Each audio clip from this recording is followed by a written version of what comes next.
Welcome to this episode of Next Level Humans, and I have a brilliant guest here, dear Justin. Welcome, Justin. It's an honor. Very grateful to be here. Yeah, same here. Welcome, and thanks for your time. Thanks for around half an hour, 40 minutes of your life. Ditto. You are a very inspirational human being, and I would like Thank to you. start by you introducing yourself to our listeners, and then we'll go from there.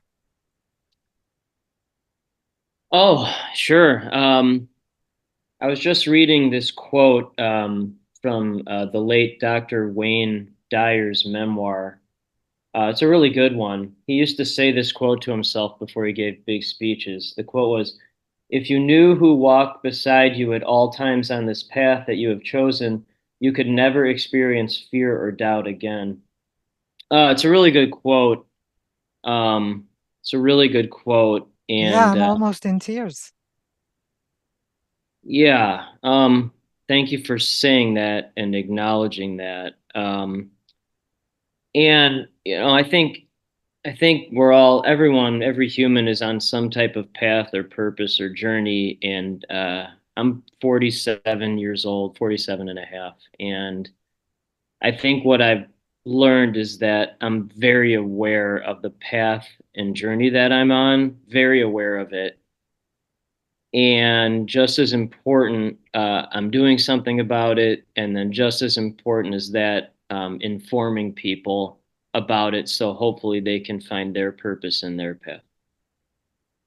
Yeah, beautiful, beautiful. Yeah, and my job is, as you know, that I choose the people who are in this podcast, Yeah. and I like having conversations with extraordinary individuals who are on a mission, who are Yeah. clearly impacting the world in different platforms, in different ways, but who are Hmm. impacting the world and impacting humanity and leveraging humanity and Mm. who are on a clear mission, and your mission is just an amazing mission, and you're a, Thank visionary, and you're a thought leader. You surround yourself with visionary leaders, Yeah. and that's just brilliant. I mean, you're with amazing people, and as I Mm. can tell, and I can see also from your book, you love learning like I do, and Yeah. you love teaching, and you're a thought leader. You just launched your new book.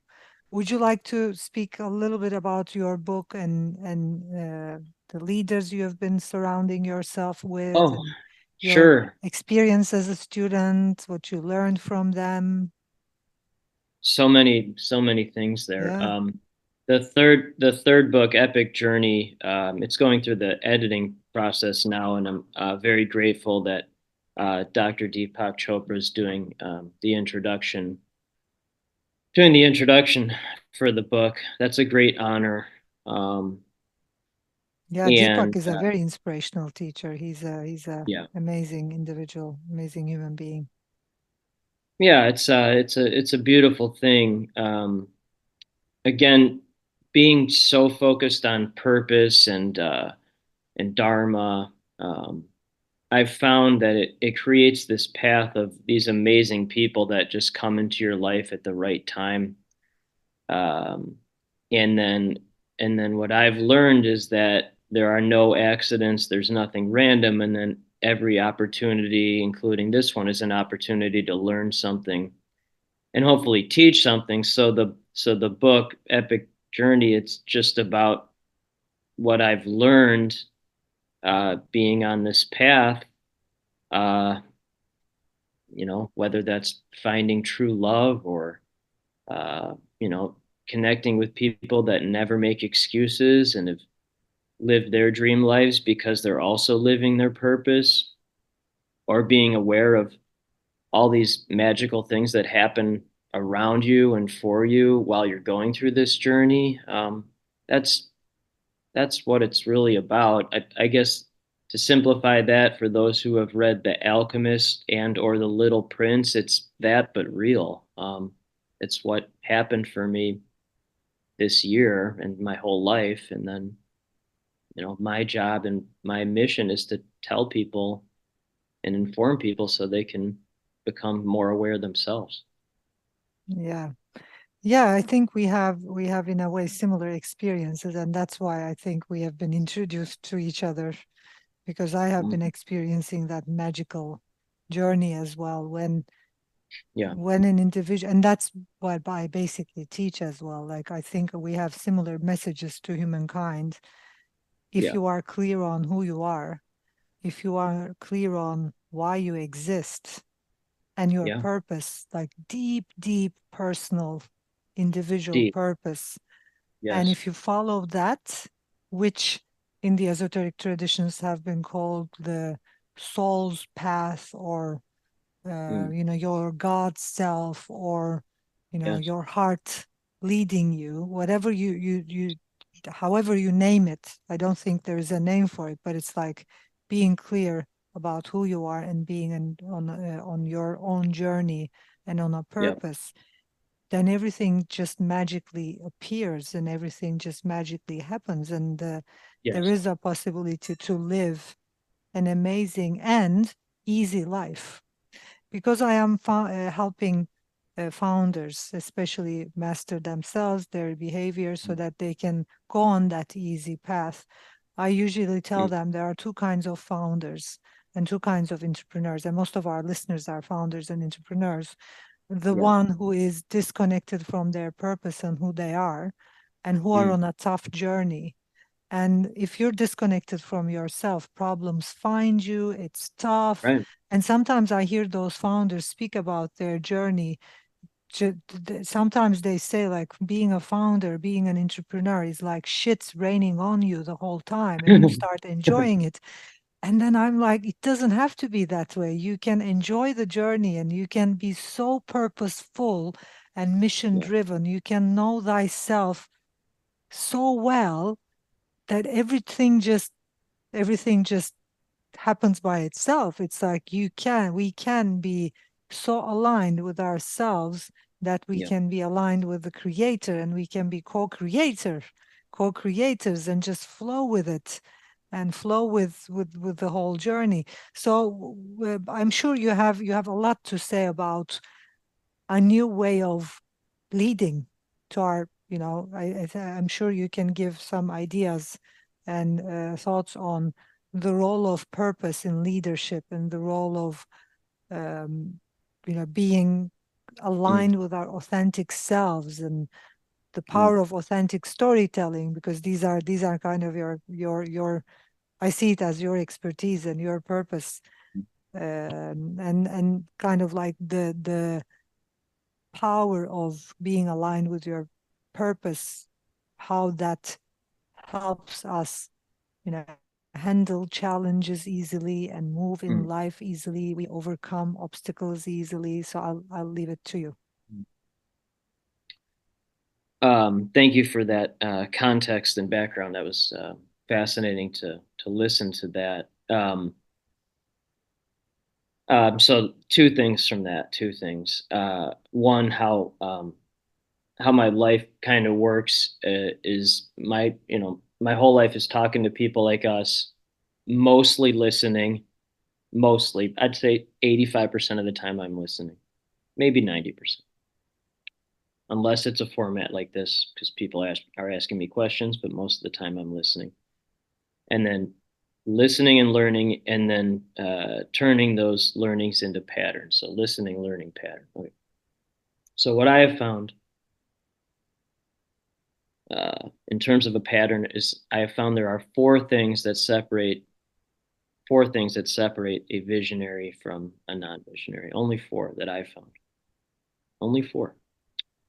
Four things are: one, bankruptcy or potential bankruptcy; two, depression; three, highest level of anxiety you can imagine; and four, trauma as a child or young adult. So not counting silver spoons, that's a different discussion. So since COVID, I've talked to 8 or 9 folks that are less than three of those four things. Less than three of those. Almost everyone I talk to now is all four. And What separates visionaries from everyone else is most of the world uses those four things as excuses, which, by the way, is totally fine. No, no judgment, totally fine. For a visionary, they take those four things and then turn it into purpose or uh, creating, global connectivity or a company or a mission. So that's what I found separates visionaries from everyone else. Okay, so that's one. And then two, I've been reading a lot of Carl Jung and Robert Johnson. Robert Johnson did a lot of work on shadow work, shadow work. Mhm. And paraphrasing one of Robert Johnson's quotes, this is paraphrasing. Um, for a select few, there is a determination to seek liberation from social hypnosis. Determination to seek liberation from social hypnosis. So what I That's have strong. learned, That's thank you. strong. Yeah. And what I've learned is most of this is fine, no judgment, none. Most of the world is socially conditioned with fear, with making lots of money, um, being, politics, whatever that is. It's fine. It's no judgment. Um, for a select few, there is an ability to see through that, um, to see what's actually happening from a much higher purpose, higher level. And I have personally seen that. Spend most of my day talking to people who have lived it, and I can learn from them, and hopefully, I can teach them some things as well. And then again, I can inform people of what actually is happening through books or through companies or masterminds, however you want to do that. So those are the two things that I've seen the most. Yeah, and what you have said is the hardest choice actually humans make, but visionaries Mhm. just do it So great point. naturally. I Great. It So that's a tremendous point you said there because you said the word choice. hmm And what I have found out recently um, is that at the very highest level, what I have really seen is there actually is not a choice, unless you drug yourself or medicate yourself into oblivion, which I've seen people do that as well. But at the very highest level, it's a commandment that I've seen. It's a no choice. It's a commandment from a higher yeah. power. Yeah, which is very rare. Interesting. We I just posted a kind of like a post in on Instagram today in the morning, Of course you did. just saying, yeah, just saying uh, the at the highest level of consciousness, Yes. there's no will, there is only destiny, and Yes. on that level, you just live a mission driven life, connect with your God self, Yes. which is in Greek Yes. mythology called the telos, your highest Yep. potential, your Yep. already existing destiny, your Yes. destined path. And in Yes. that path, living that path is heaven.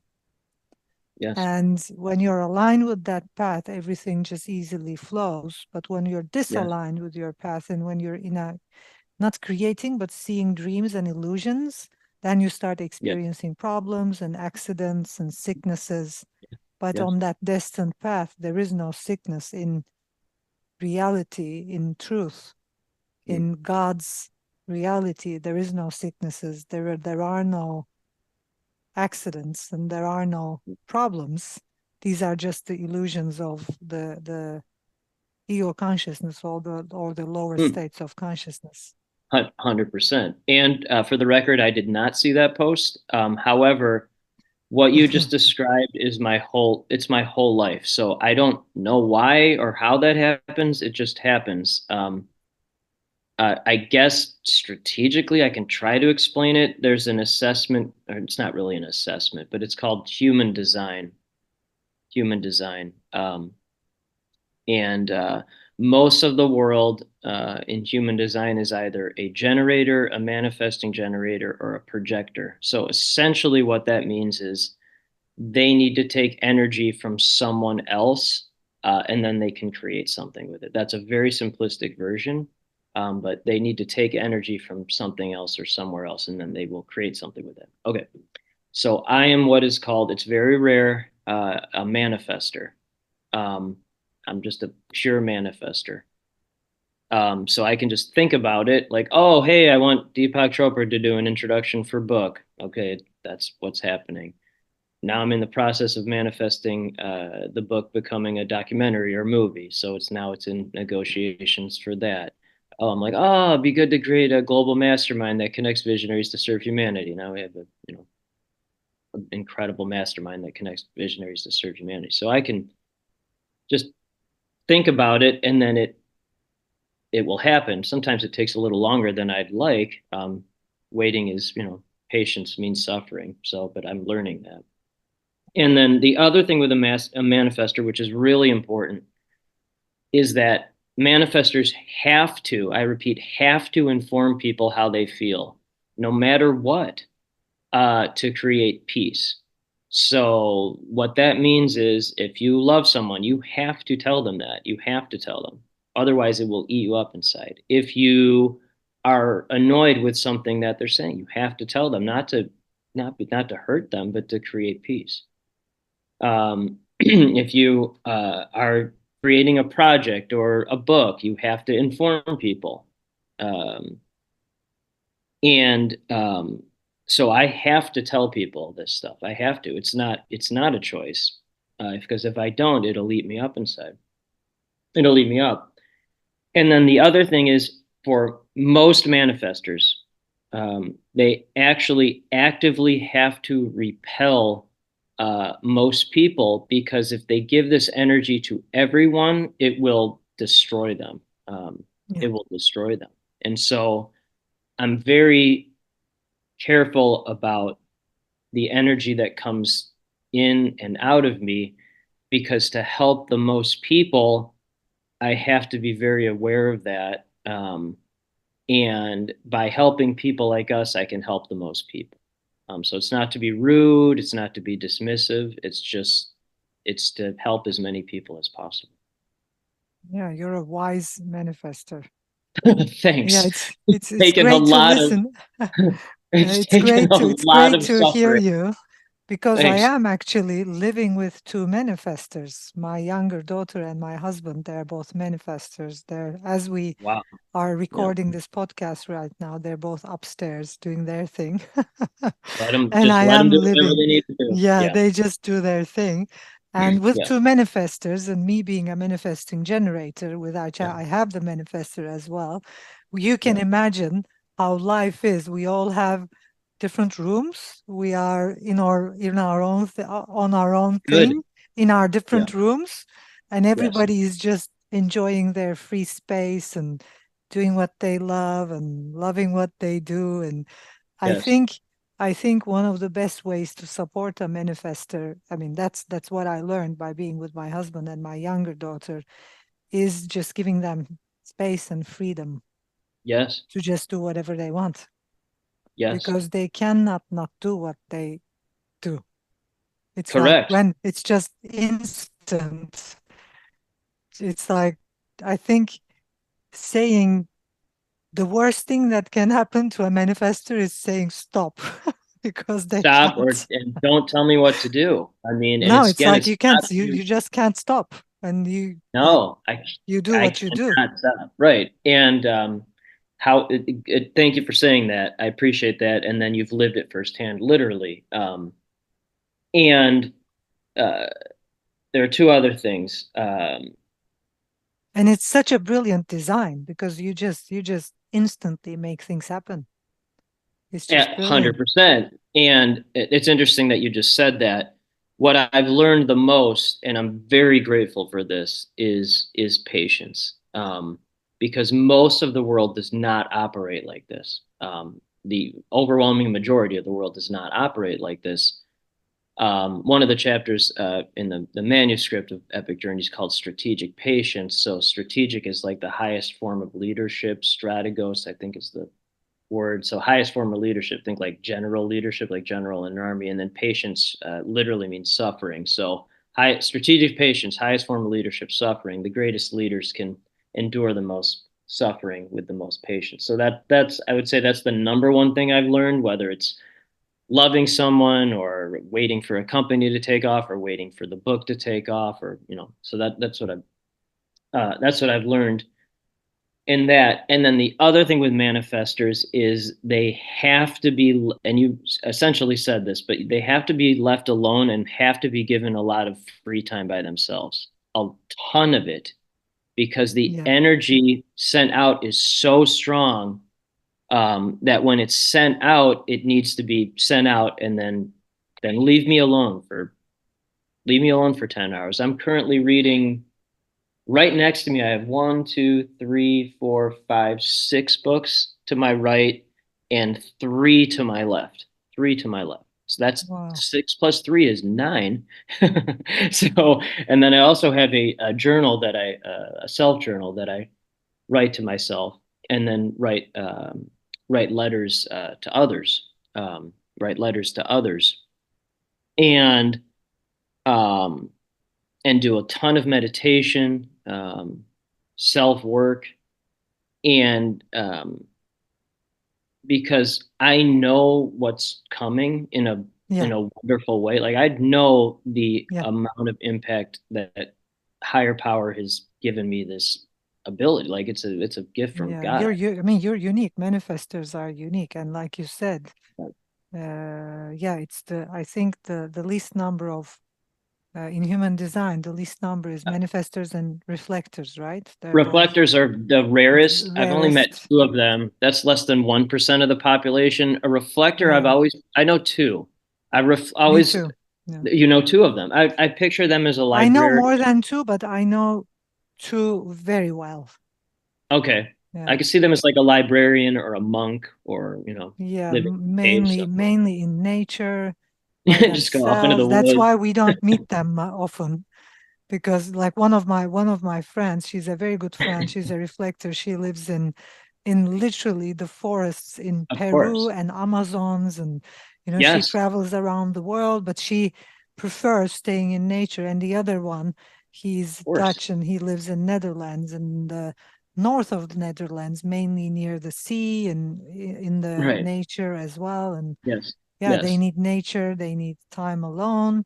That's And yeah, that's a very different journey. That's just unique. And manifestors are also unique. I think very you're rare. you're Yeah. kind of like this powerhouse, making things happen and boom, Well, if once it's it's helpful for 10. generated.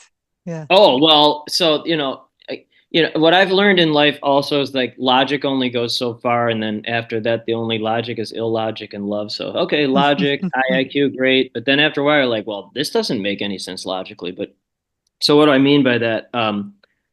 Because I like to learn about myself. Because if you learn about yourself, then you can help others learn about themselves, and uh, then if you're not a litmus test for people you serve, that's hypocrisy. So, purpose of my life is connecting visionaries to serve humanity. So, I'm a visionary who's serving humanity. So, I have to learn how I do that so I can help others do that. Yeah. But Yeah. so one of the ways I've learned, I think it's called numerology. We got numerology, which I would have never been talking about that even a year ago. And Yeah, I so in think two that, very impressive systems, human it's a design and it's a numerology, if you great want to system. know who you Yeah. are. Yeah. So have you?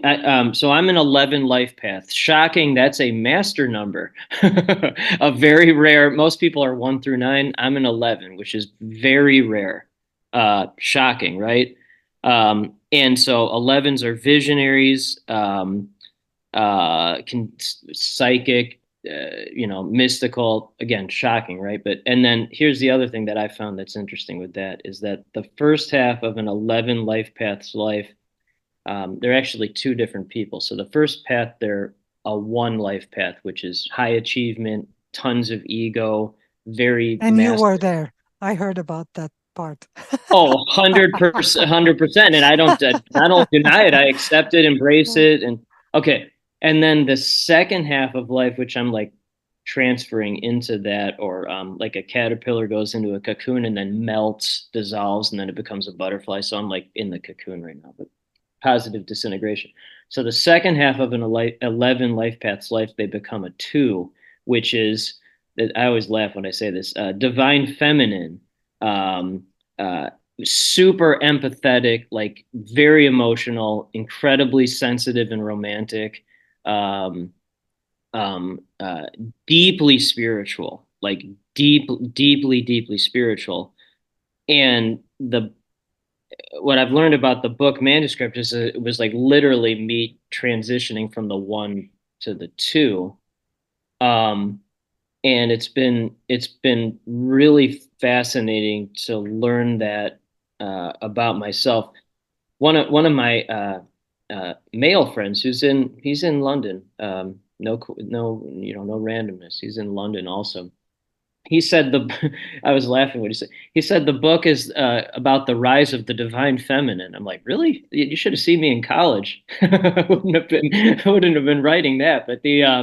And so, but Yeah, that's I think he what it has a is. point because I did read part of the manuscript. So yeah, I agree. Yeah, it is. So It it's is like the dawn laughing. of the feminine. Yeah, me writing the dawn, and then genetically, I come from like pure warrior, no excuse. Like my father was 61 when I was born. He'd be 108 now. He was a World War II hero, shot down multiple times in Wow, combat, many times without a parachute, and he would just get back into a plane. So pure, like pure, became attorney in Nazi war crime Nuremberg trials, like the greatest wow. hero. And then my mom, just in a good way, a beautiful way. She just turned 75. She's just turned 75. Just a pure hustler, no excuses, pure survivor. I just learned she's a 33 life path, which is like the rarest number. So she's like a I am a seer. 33 as well. Are you really? Yeah, Wow, that 33 makes 6. wow. That's so there you go. That would you would like talking. Yeah, If you the first time I was, one of my friends did my you're a numerology. I 33. had a couple of times. She said you're 33, and like Osho has it, and some spiritual leaders have it, and Well, right, of course. Well, yeah, again, so this, it's a so spiritual like, path. Yeah, well, so like, humanistic. right, and then this used to happen. These kind of things used to happen, because I was still living in like ego world or business owner world or consultant world or employee, which is, by the way, totally fine. You have to go. So it would happen maybe once a day, a couple times a week, maybe. Now this type of thing happens, minimum 5 times a day. I mean, Yeah, I mean, just in this interview, look at the, pure coincidences. Coincidence means perfect alignment. So as you raise the consciousness, I found the alignment just keeps going up and up. So of course you're a 33. Like, so there's, of course. Yeah, you can, and of well, course your right. mother is a 33 as well. Of course she is, right. And then I'm pretty sure my dad was a nine, which also makes sense. But so like people can argue this stuff or question it. That's fine. But what I've learned is it's just how it is. So you can either Yeah, accept that and live your purpose, or you can fight it, which you kind of talked about, and you see the people that it's fight or futile. struggle with it. It's It's futile. futile. It's like the universal order. It is. You know what? It is what it is. And if you try to fight it, it's just you're just damaging yourself in your life because it's 100%. futile and you won't be able to win. Yeah. People can't win the war between themselves and what is real. Their illusions and happening. What's happening and what's real will always win.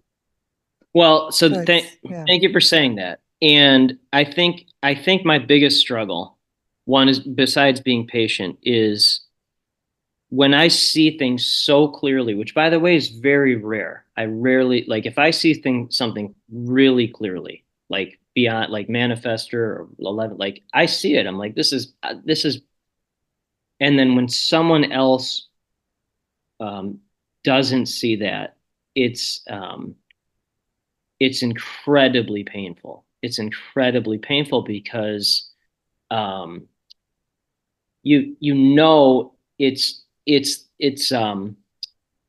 for it's for a higher power. It's for something greater than yourself.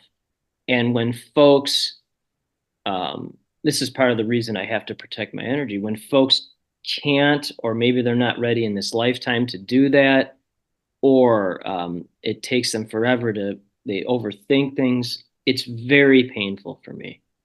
I share Um, the same pain, it's so painful Justin. Yeah, because you just want to, you want to help, um, you want to help people and take care of them, or, and it's not your job to take care of them, but you want to help people or see the best in themselves.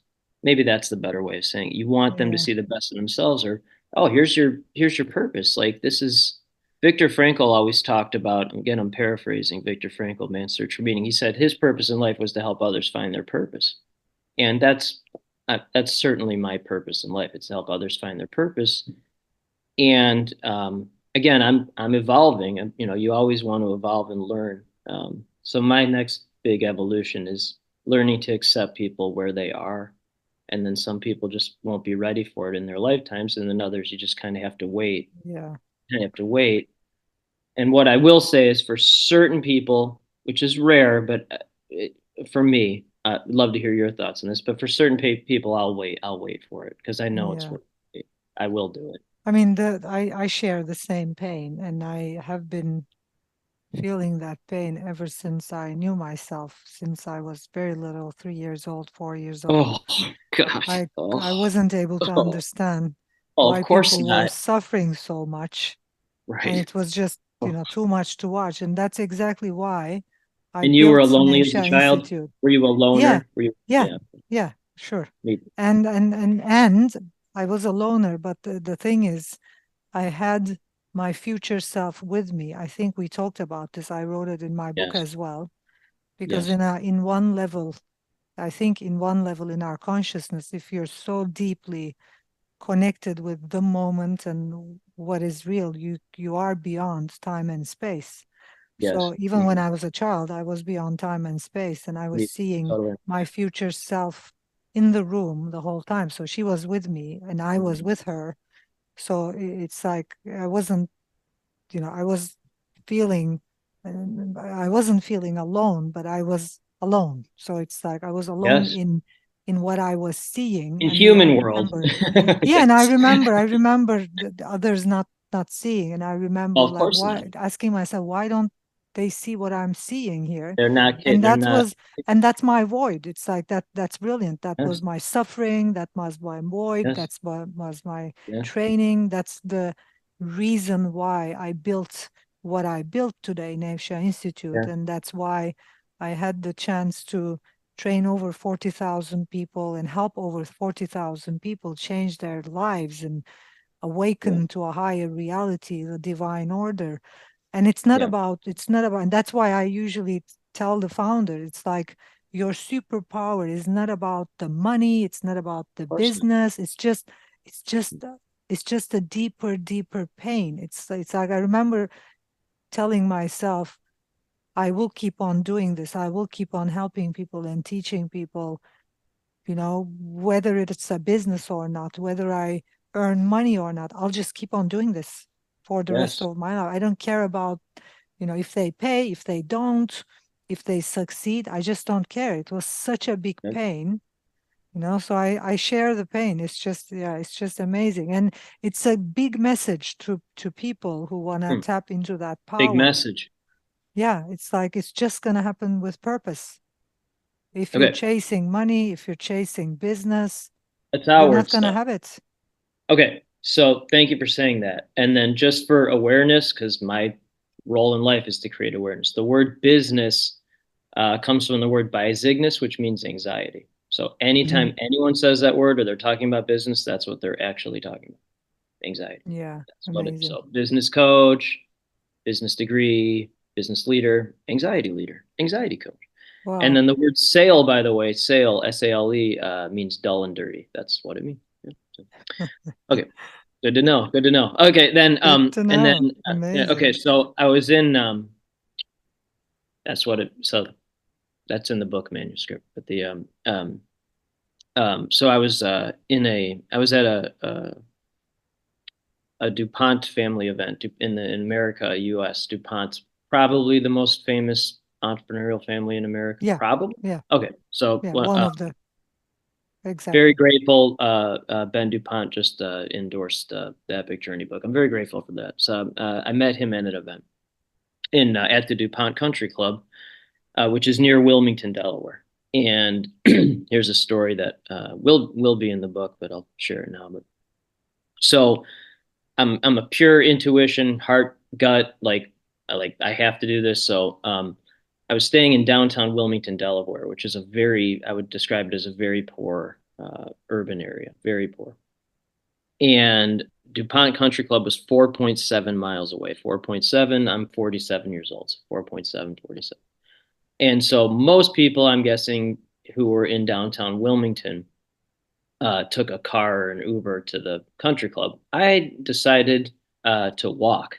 So going from a very poor area to one of the most prestigious country clubs in the United States. Okay, so because I'm like, there's something that I'm gonna see or feel, and I saw many things in that, but here's the main thing that I saw. I was crossing the George Washington Bridge that essentially connects downtown Wilmington, Delaware, very poor, from where it starts to become more affluent, more white collar. So there was this quote from George Washington on the George Washington Bridge. Here's the quote, and it describes the founders or the visionaries or the 33/11 life path folks, the manifestors. So here's the quote, and I'll read it slowly. May ample justice be done them here, and may the choicest of heaven's favors, both here and hereafter, attend those who, under the divine auspices, have secured innumerable blessings for others. That's from George Washington. So that's why I did that walk. I knew there was going to be something, and now here we are talking about it. And Yeah, it's very rare, very rare. But for people like us, we create those innumerable blessings for others, and it is our responsibility. It's our obligation. No choice, no choice, no choice. We have to do that. We have to do that, no matter what. So that's yeah. where I am in life right now. Justin, it has been awesome speaking with you. Thank you so much. And I'm certain our listeners enjoyed this conversation as much as I do. And we have students and founders, and thank you so much. You're very inspirational. And I'm looking forward to your book launch, book release. Me too. And yeah, I loved it. It's just brilliant. And yeah, is there one last thing you want to tell to our community? Well, one, conscious conversations convert to community, capital, and collaboration, community, capital, and collaboration. So this conscious conversation will convert to those things, which is, I would say those three things are good: capital, community, and collaboration. I would say are three good things. And two, um, what I've really learned in life, um, uh, with all this stuff, which is great, um, that love is really all that matters. That's what I've.